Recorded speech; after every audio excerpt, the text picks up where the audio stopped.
Ini penting saya utarakan. Ini dawuhnya Said Umar ya. Orang yang sekarang sedang kafir bisa saja orang ini nanti nyafaati kamu. Yaitu beliau orang ini Islam, kemudian Islamnya serius, maka punya hak syafaat. Sementara kamu Islamnya biasa-biasa saja. Itu masyhur kayak Sayyidina Umar. Sayyidina Umar Islam di hari itu langsung makomnya makom yang a'la, sehingga mengalahkan yang sudah Islam lebih lama. Karena Islamnya Umar itu menjadi izzatul Islam betul. Makanya jangan benci orang tegas teman-teman, kadang ya ada baiknya.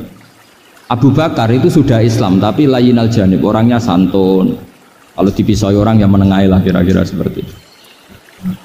Begitu juga Bilal, Ammar, Suhaib. Singkat cerita, Rasulullah itu sering dibully ya, sering disiksa orang-orang kafir. Rasulullah berharap, wah kalau yang Islam gini terus repot. Melihat Umar ini petarung di pasar Uqad, dia dapat uang itu kalau tarung, menangan. Kata Rasulullah, kalau ini yang Islam ya bagus. Beliau berdoa, Allahumma aizal Islam bi Umar. Itu kira-kira 2 hari dari doa beliau, Umar masuk Islam. Itu pertama masuk Islam itu orang-orang kafir diparani. Kalau kamu ganggu Rasulullah Muhammad tak bunuh. Semenjak itu orang kafir yang gentenan sembunyi. Sehingga kata para mereka yang Islam selalu jaya mut aslama Umar, ketika Umar masuk Islam. Itu dalam 1 hari Islam itu Rasulullah sudah ngendikan Umar yang Islam sehari ini imannya kalau ditimbang separuh ahli dunia masih unggul sama Islamnya Umar. Nah bisa saja seperti itu. Jadi saya minta sama teman-teman yang mencintai ilmu, tidak tegas itu bagian dari ketegasan dalam ilmiah, karena kita ini tidak mengendalikan dunia, tidak mengendalikan hidayat, hanya Allah piyambak yang ngasih hidayat. Maka sikap kita laisalaka minal amri syai'un aw yatuba alaihim aw yu'adzibahum. Rasulullah yang ahabbul khalqi ilallah saja tidak boleh tegas karena semuanya potensi itu ada. Cuma kita tegas dalam kebenaran saja, tapi nggak perlu tegas dalam mengawal kebenaran. Kenapa demikian? Karena Islam ini agama yang akan dijaga Allah ila yaumil. Yang jaga Islam bukan PBNU, bukan PP Muhammadiyah, bukan kiai. Yang menjaga Islam namun Allah Subhanahu wa ta'ala. Makanya Sayyidina Umar itu kalau disuruh mikir Islam itu nggak mau betul. Masyhur itu dalam tarikh-tarikh. Umar mimpin itu sukses, banyak futuhat. Singkat cerita akhirnya orang tuh kelangenan, wah kalau Umar meninggal kayak apa ya? Sehingga Abdullah bin Umar setiap jalan-jalan tuh dibully. Kalau sekarang dibully, ya Abdullah bin Umar, bapak kamu itu gimana? Sudah sepuh mau meninggal kok tidak suksesi. Kalau saja ada orang penggembala kemudian meninggalkan kambingnya di hutan, kamu anggap orang yang mudoyi enggak, menyanyiakan kambing itu enggak? Ya iya, kata Abdullah bin Umar. Apalagi amru hadil umat ini mau ditinggal gelanggang, nanti suatu saat Umar meninggal, boyo suksesi supaya jelas. Logika itu diaturkan ke Umar radhiyallahu anhu, ke Sayyidina Umar. Pertama Umar agak tertarik dengan logika itu. Lama-lama beliau marah. Tidak jadi. Saya tetap tidak akan istikhlaf, tidak akan suksesi. Dan saya tidak akan mikir Islam, katanya. Islam akan diurus oleh Allah Subhanahu. Terus beliau ngendikan, Islam ini jalan ketika ditinggal Abu Bakar. Bahkan ketika ditinggal ahabbul khalqi ilallah, akramul khalqi indallah, yaitu Rasulullah Muhammad sallallahu alaihi wasallam. Coba Islam dulu dipimpin Abdul Qadir ketua wali, dipimpin wali songo, dipimpin orang top-top. Sekarang dipimpin mondok 3 bulan jalan. Karena Islam yang ngatur Allah Subhanahu wa ta'ala. Jadi ini penting. Loh coba ustadz tuh banyak yang nggak bisa ngaji loh. Tapi ya laku ya nggak masalah. Loh saya kemarin di Korea seminggu. Itu TKI jadi khotib, ada yang jadi mufti, ada yang jadi suriah. Itu ada yang di sana jadi suriah, pulang ke kampung angon kambing lagi. Loh itu teman saya kenal. Suriah Korea. Iya suriah Korea tapi. Artinya gini, bahkan masjid semua yang di Korea itu didirikan oleh TKI dan TKW. Mereka digerakkan Allah untuk mikir agama, karena agama ini milik Allah. TKI saja mikir. Makanya ini penting, ya dakwah tapi tauhidnya sing kenceng. Jangan dakwah kenceng tauhidnya kendor. Itu bahaya betul. Saya ulang lagi ya, ini dawuh Habib Umar. Jadi kata beliau, fala budda an wattina qulubana. Kita harus yakin seyakin-yakinnya bahwa semua kemungkinan itu mungkin. Makanya masyhur dalam tarikh ketika kafir Quraisy mau disiksa oleh para malaikat karena mereka sering menyakiti Nabi, kata Nabi gimana? Jangan. Saya berharap kalau bapaknya tidak mukmin, suatu saat anaknya mukmin. Masyhur dalam tarikh.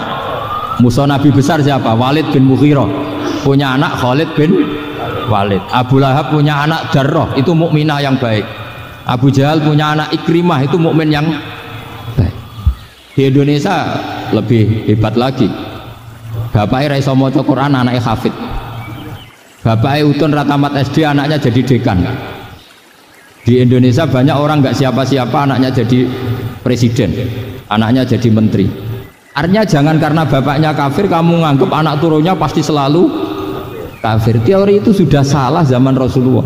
Yaitu Walid akhirnya punya anak Khalid, Abu Lahab punya anak Darrah, terus siapa? Abu Jahal punya anak siapa? Ini penting saya utarakan karena dakwah kalau terlalu semangat nanti kalau menghilangkan tauhid bahaya. Tetap innal huda. Uni Soviet kayak apa? Mengkooptasi negara-negara sekelilingnya sampai jadi Zuni. Tapi apa yang terjadi? Uni Soviet yang runtuh, persemakmurannya semua rata-rata jadi negara apa? Islam, kayak Uzbek, kayak Ceknya, kayak apa-apa. Karena agama ini diurus Allah.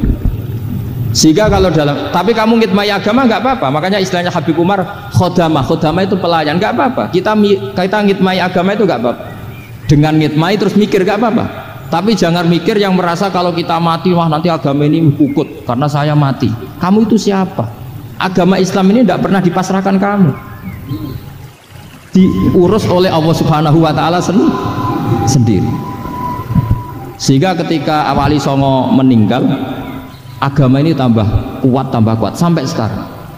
Kecil saya itu kalau pengajian susahnya bukan main, harus izin sana sini. Sekarang setiap pengajian polseknya datang, polresnya datang, nggak ada intel, nggak ada apa.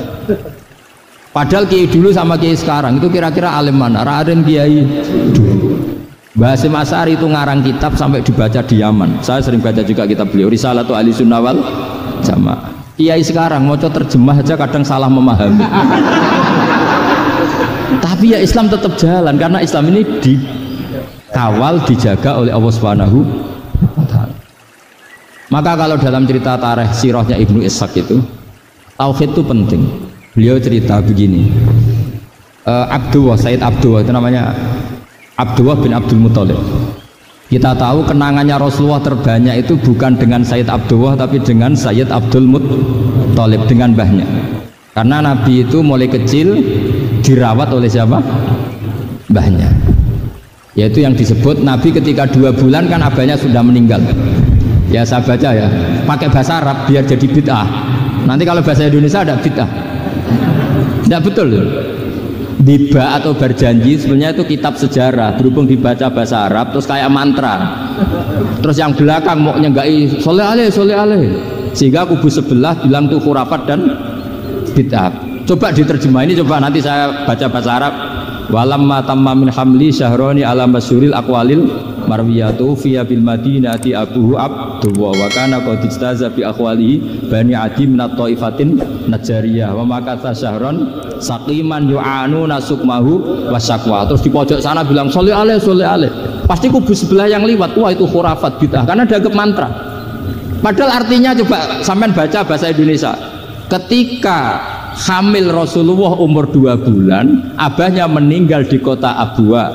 Kota Abwa adalah kota keluarga besar ibunya Sayyid Abdullah. Kebetulan pas ke sana beliau sakit sampai 1 bulan dirawat. Bid'ahnya di mana kalau diterjemah? Wong itu kitab tarikh. Makanya saya nggak tahu yang membidah-bidahkan tiba itu karena tadi. Tapi sampean juga ikut salah karena nyenggai sholawatan tok itu. Jadi makanya saya bilang tadi kalau bahasa Arab bid'ah, kalau sudah terjemah bid'ah karena kelihatan kalau itu hanya kitab tarikh. Coba bid'ahnya di mana? Wa ba'du fa'aqul wa Muhammad bin Abdullah bin Abdul Muthalib bin Hasyim. Itu kalau diterjemahkan, kamu harus tahu siapa nama Muhammad. Muhammad punya abah siapa? Rasulullah Muhammad Abdullah. Punya abah siapa? Abdul punya abah siapa? Hasyim. Coba baca gitu di kubu sebelah. Oh iya gitu. Berhubung kok baca bahasa Arab, wa ba'du faqul huwa Muhammad bin Abdullah bin Abdul Muthalib bin Arif. Jadi itu hanya salah baca saja. Maksudnya salah yang hukumi, bukan salah yang baca, salah yang apa? Hukumi. Sayyid Abdullah ini orang yang tauhidnya sangat kuat. Sayyid Abdul Muthalib lebih kuat lagi. Saya cerita sedikit betapa pentingnya tauhid. Ketika pasukan Abraha bawa pasukan gajah mau menyerang apa? Ka'bah.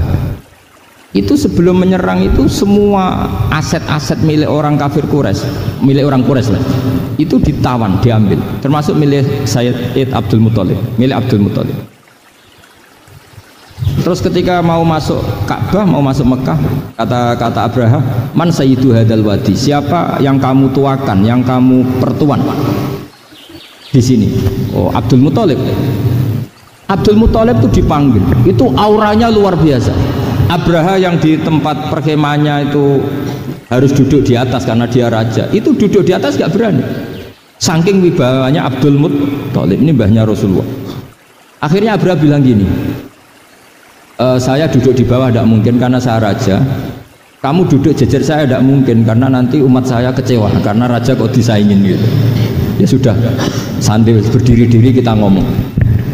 Akhirnya Sayyid Abdul Muthalib tadi diomongin gini, saya itu tidak ingin merusak orang-orang Mekah, orang-orang Quraisy. Saya hanya kecewa punya tempat ibadah dikencingi, diberakin sehingga saya mau merubuhkan Ka'bah, tapi dengan damai, nggak ada perang. Apa jawabnya Abdul Muthalib? Lucu. Gak apa-apa, Ka'bah kamu robohkan silakan, gak apa-apa. Yang penting unta saya yang kamu sita kembalikan. Harta saya yang 100 unta kamu sita kamu kembalikan. Itu Abraha kagetnya bukan main. Kaget karena kamu itu pemimpin apa? Tadi saya hormat kamu karena kamu tak anggap orang hebat. Hadhil Ka'bah dinu abaika. Ini Ka'bah itu agama kamu. Pas saya hancurkan kok kamu tenang-tenang saja. Padahal pas mau saya hancurkan kamu tenang-tenang saja, malah tanya unta kamu itu gimana? Apa jawabnya Abdul Muthalib? Inna lihadal baiti robban hamahu. Sebab Ka'bah itu ada yang punya dan pasti akan melindungi Ka'bah. Tapi kalau unta itu milik saya, ini urusan saya, ini unta. Jadi inna lihadal baiti robban hamahu itu tidak milik saya, itu ada yang punya. Ya sudah, biar yang punya aja yang jaga, itu tidak urusan saya. Akhirnya unta dikembalikan, aman deh, untung double. Terus akhirnya dia ke Ka'bah, fa'akhudha bi halaqatil bab, karena dulu apa itu halaqatil bab, karena dulu itu yang dipakai apa itu pegangan itu bentuknya apa, bulat, makanya diistilahkan halaqah apa, bulat. Kalau sekarang halaqah ilmiah itu seminar, jadi benar. Halaqah itu buruhi lain lagi. Iya. Pegang terus bilang gini, kata Abdul Muthalib, ya Allah, Ka'bah ini mau dihancurkan oleh Abraha. Ka'bah ini milik kamu. Saya mau ke gunung, mau melihat apa yang kau lakukan terhadap orang yang mau merusak Ka'bah. Terus Abdul Muthalib bilang ke umatnya, wa ya qaumi, ayo kita ke gunung melihat ma fa'ala rabbuna, apa yang akan dilakukan Tuhan kita terhadap orang yang mau menghancurkan Ka'bah. Jadi santai saja, santai. Terus Abdul Muthalib naik gunung sama orang-orang Quraisy. Abraha datang mau merusak Ka'bah, terus terjadi alam taro kaifa fa'ala rabbuka bi ashabil fil. Itu melihat, dan betul Ka'bah dijaga Allah. Islam juga gitu. Ketika Islam dikooptasi Uni Soviet, semua ulama, semua wali perasaannya hanya nunggu kehancuran Uni Soviet, karena pasti agama ini dijaga Allah. Saya setiap sholat, setiap munajat, ketika baca Rabbana lakal hamdu bil samawati wa mil'ul ardi. Dulu saya iskal itu janggal. Ya Allah, engkau zat yang layak dipuji, yang pujian itu memenuhi langit dan bumi. Pikiran saya kalau bumi ateis itu mujinya kayak apa? Tapi Masya Allah, ketika saya datang di Korea, bumi ateis, ternyata di sana banyak masjid, banyak tasbih, bahkan ada sakduna di sana. Karena Allah sudah ngendikan lakal hamdu mil'us samawati wa mil'ul ardi. Dan sekarang nyata, semua bumi ateis, bumi apa saja, ada tasbihnya, ada tahmidnya. Makanya sadaqallahul azim ketika ngendikan sanurihim ayatina fil afaq walladzi arsala rasulahu bil huda dinil haqqi liyudhhirahu 'alad dini kulli. Makanya saya mohon sekali bahwa agama ini harus kamu khidmah, tapi nggak boleh kamu pikir, atau dibaliklah, khidmah maka memikir. Tapi tidak usah GR bahwa agama ini diserahkan sampean. Saya juga gak ridho. Agama kok diurus orang-orang kayak gini, kayak apa nasibnya? Jadi ini penting karena rata-rata kiai alim itu tidak jelas. Terus oleh orang-orang yang nggak pernah ngaji itu, wah ini nggak jelas, nggak tegas. Islam itu harus tegas. Maksudnya tegas itu kayak apa? Tegas itu di wilayah kita. Kalau istri kamu mau diperkosa orang itu boleh tegas, itu wilayah kamu. Tapi kalau hidayat itu wilayahnya Allah Subhanahu wa Ta'ala, kita tidak pernah tahu.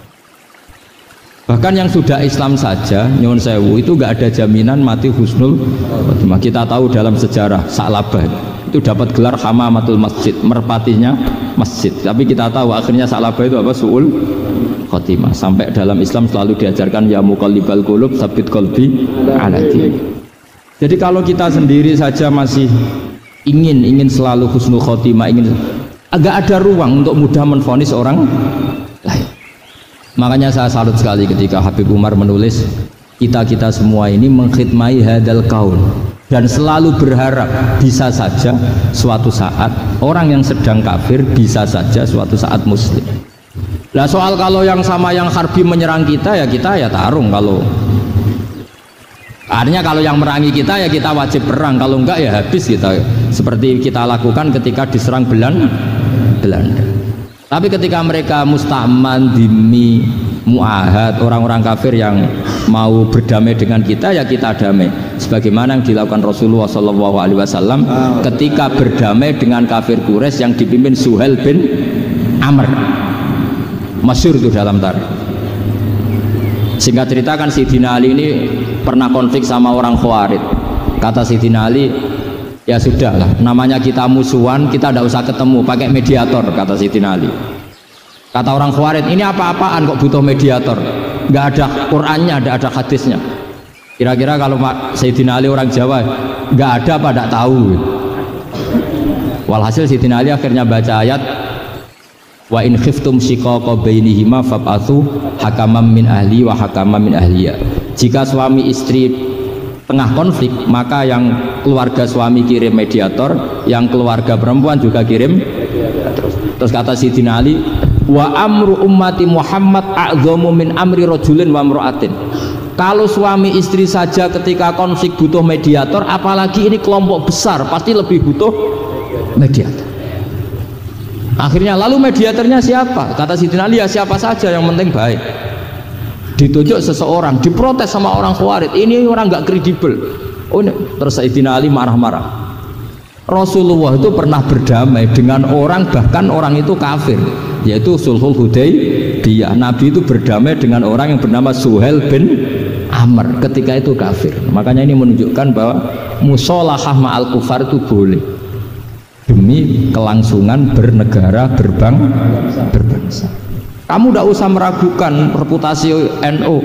Ketika dulu kafirnya kafir harbi zaman Belanda, ya Mbah Hasim fatwa apa? Jihad. Jadi jangan kira tidak tegas. Kita tegas sekali. Justru kita yang punya masa lalu tegas. Tapi kepada siapa dan dalam konteks apa? Paham ya? Terus ini penting sekali untuk dijernihkan. Ini saya baca berikutnya nanti, tidak supaya tahqiq. Saya syukur sekali, saya tadi sekaligus minta ijazah sama Habib Umar, dan memang saya ngaji ini lama sama teman-teman alumni Yaman, cuma belum pernah ketemu mu'alifnya. Tadi saya ketemu minta ijazah itu dan beliau senang sekali, bahkan sempat bikin tulisan di kitab saya ini. Sama tidak perlu baca, karena kalau bisa ya biasa, kalau tidak bisa malu ya sudah, tidak usah baca. Terus ini kata beliau, ini masih saya teruskan. Nahnu min hadhil intilaqah naktasibu thabatana wa quwwata yaqinina wa illa fa fil ardi mu'aridun wa muntaqidun wa mukhalifun min akhyarin wa asyrarin sholihin wa fasikin muslimin wa kuffar. Kalau kamu punya satu metode ilmiah, metode dakwah, kamu harus siap, karena pasti ada yang menentang. Yang menentang itu ya mulai orang soleh, tidak soleh, orang macam-macam. Jadi kalau sudah punya manhaj, memang dari awal harus siap apa? Ditentang. Jadi misalnya PBNU punya kebijakan apa, ya sudah siap saja dibully. Itu pasti itu, karena nggak ada manusia semua suka, semua benci. Kata beliau, anta in kunta fi syakkin min hadzal maslak wal manhaj fattabi man syi'ta wasaha angka ghaniyah wa in kunta ala yaqinin annahu al huda wa mirasun nubuwah wa annahu haqiqatu tarjamatil ahdi ma'rab fala tata'atsar min kalami ahadin yakunu mangkana. Jadi intinya kita mengawal Islam secara rahmatan lil alamin itu justru kita berharap menjadi simpatik dan menjadikan mereka menjadi napa Islam. Jangan ketika simpatik dianggap gak tegas. Saya masih ingat betul dawuh Mbah Mun, hak sekseni, kata beliau. Saya masih ingat kalimatnya sekseni. Aku ra tegas itu berdasar ayat laisa laka minal amri syai'un aw yatuba alaihim aw yu'adzibahum. Karena potensi sosial itu bisa rubah. Orang yang sekarang kawan kamu bisa saja suatu saat jadi musuh. Yang sekarang musuh kamu bisa saja suatu saat jadi kawan. Terus kamu ngambil sikap tegas dalam sesuatu yang nggak stabil seperti ini, lalu tegas itu kan nggak pada tempatnya. Makanya yang seperti ini kata Allah pakai asa itu menawa-menawa. Asa wahu ayyaj'ala bainakum wa bainal ladzina ataitum minhum mawaddah. Bisa saja orang yang sekarang musuhan dengan kamu suatu saat dijadikan mawaddah. Kamu udah mawaddah itu saling mengasihi. Kamu udah usah tanya wallahu qadir kata Allah, karena Allah mam. Jadi dalam hukum-hukum sosial Allah seringnya bilang apa? Asa. Misalnya wasa antakrahu syai'a wa huwa khairul lakum, wasa antuhibbu syai'a wa huwa syarrul lakum. Karena masalah sosial ini semuanya asa, yang pernah tahu siapa? Bisa saja sekarang saya Rois Surya, nanti SK-nya nggak turun lagi, tapi saya tidak apa-apa. Bisa saja nanti santri 10 tahun dipimpin 3 bulan, nggak apa-apa. Bolak-balik nggak apa-apa, saya tidak akan kecewa. Karena masya Allahu kana wa malam yasa lam yakun. Assalamualaikum warahmatullahi wabarakatuh.